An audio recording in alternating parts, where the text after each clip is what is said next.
Howdy out there. It's David Duford at Duford Insurance Group. I'm sitting across the virtual table here with a friend in the business, Mr. David Heath. Say hello, David.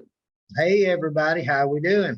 David's been in the final expense business for quite a while. He's working with Duford Insurance Group as of these days, and he was able to close and return a 29 times return on investment with this one crazy final expense lead trick. How about that for clickbait title, right, David? So.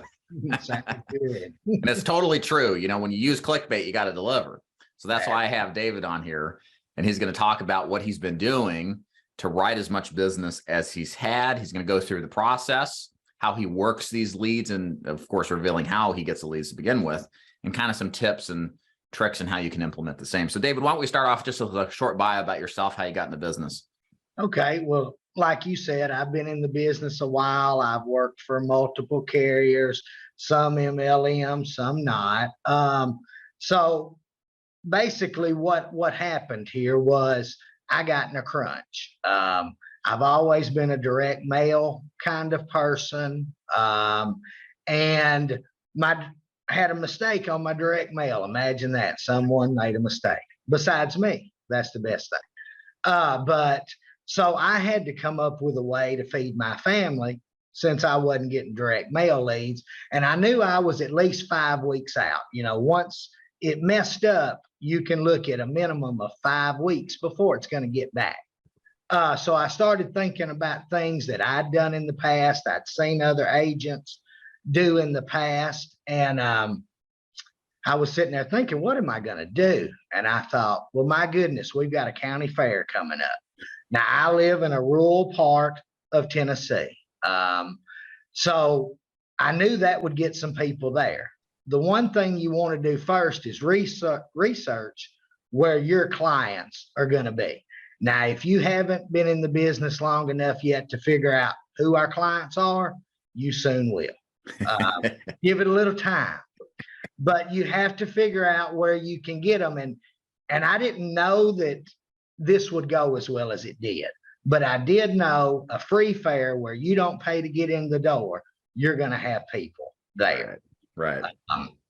So basically what I did, I decided to give something away in return for some information. So I've seen several different ideas, big screen TVs, large grills, you know, anything that you think would appeal to somebody walking by, and let them fill out a little bit of information for you. Now, as far as the information I gathered, I'm giving away the prize. I feel that I can ask what I want to on my entry for the prize. So basically what I did, I want to go ahead and set their mindset up to start with. So the first question on mine is, have you attended a funeral in the last 2 years? Now, can we slow down just 1 second? I want to go back for maybe some people that may be missing. So first of all, you've got a booth at a county fair, basically, right? A table set up. Just a table. And what does that table have on it? Like, what are you presenting to get people to be drawn in? Yeah. What I put on there, I just put some literature about final expense insurance, just things about the prices of funerals, how they've gone up, and it would be information only. It would be nothing about sales. It would be strictly information they could take home with them and read. Every bit of information has my business card in it also, stapled to it.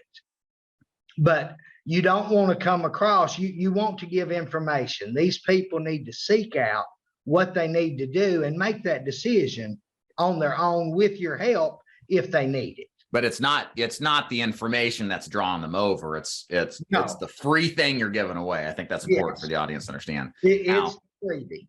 What freebie did you use?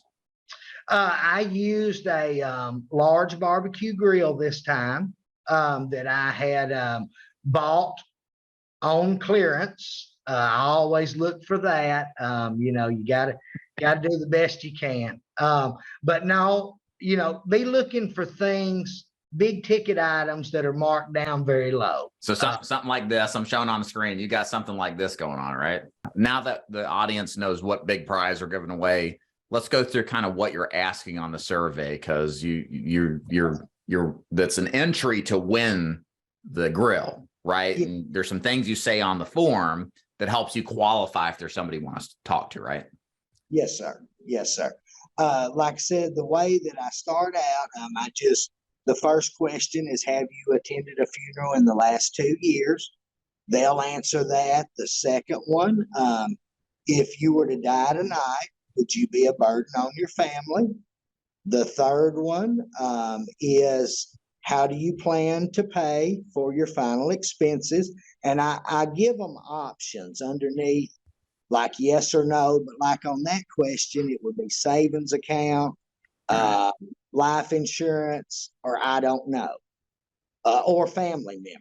I put that on there. And then the next question, I would ask them, what is the best time to reach out to you? And they would put a time. And then something else, if you were doing Medicare, say, you could probably put on there, are you currently on Medicare?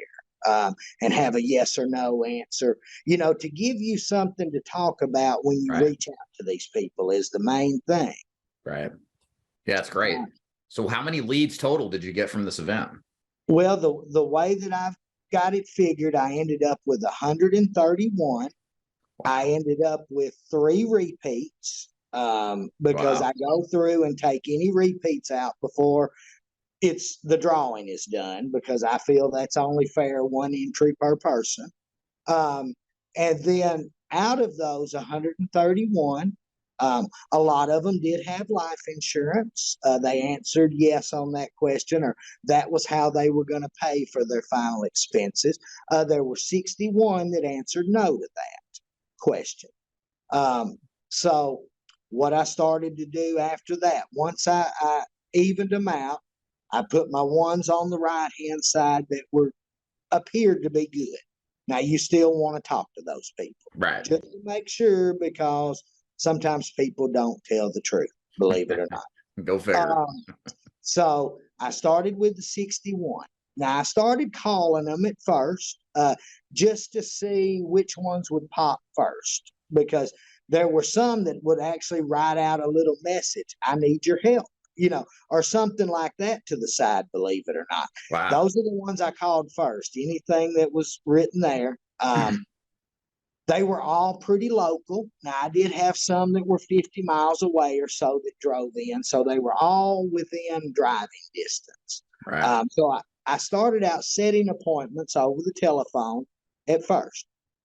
And then I just started going to see the individuals, taking their form with them that they'd filled out, asking them if they would like to talk to me.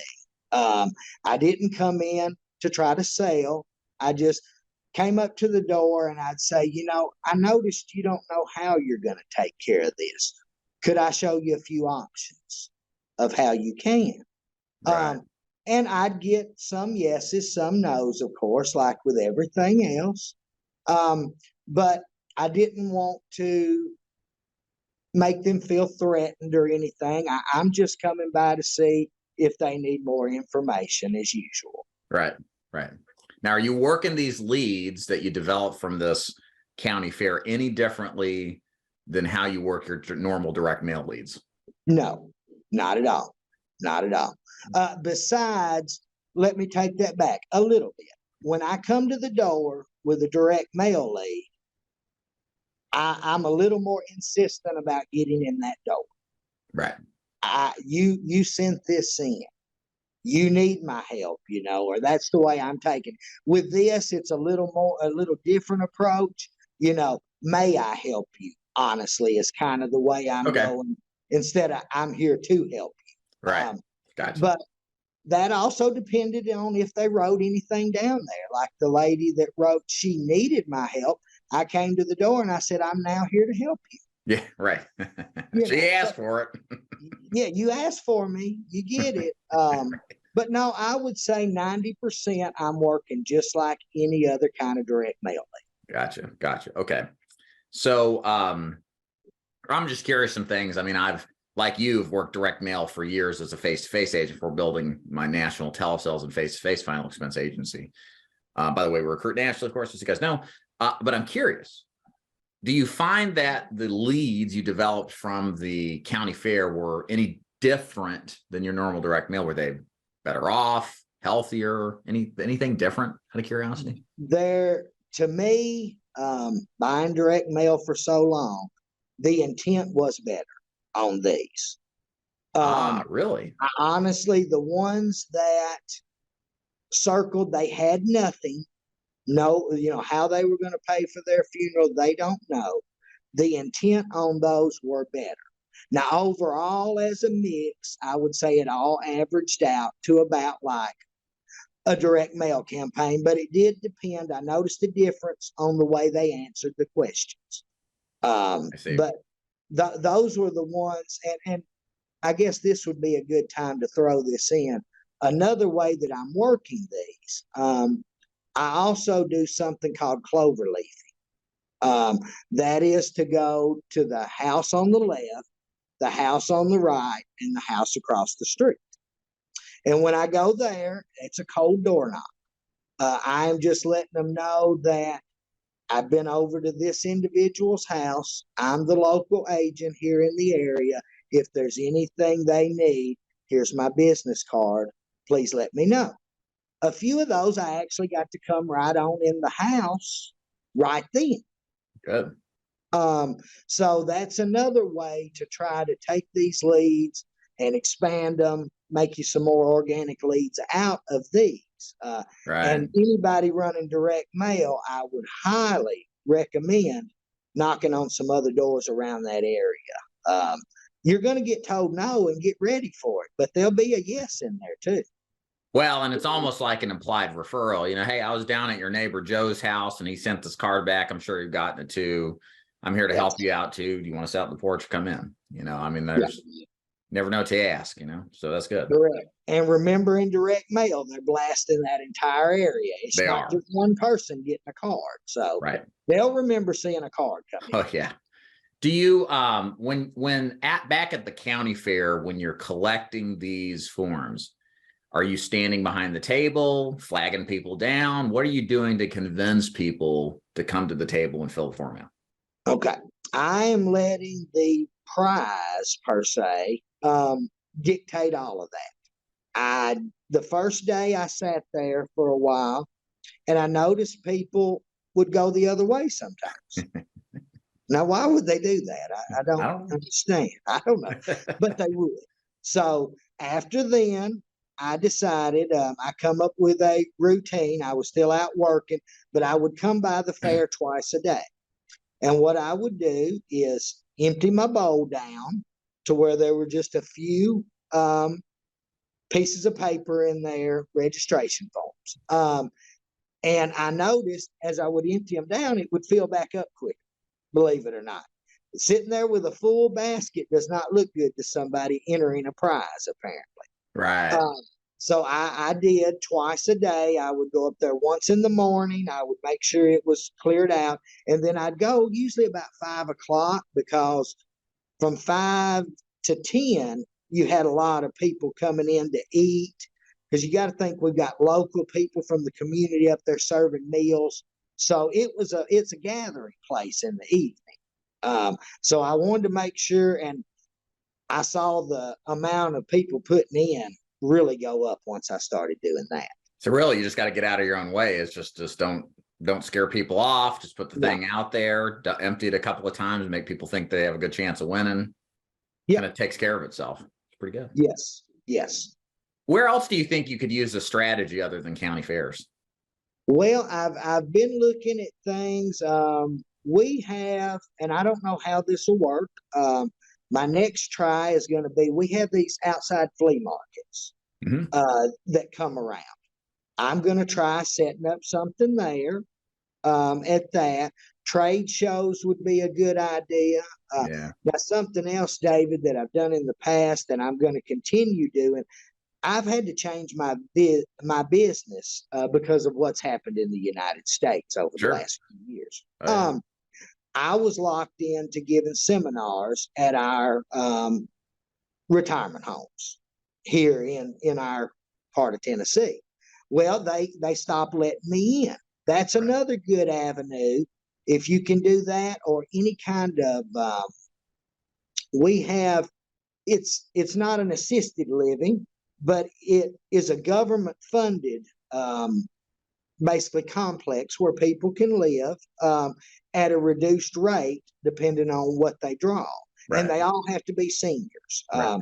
Working with places like that now, go straight to the activities director. Don't look for anyone else other than them. They are the one that's going to be happy to see you.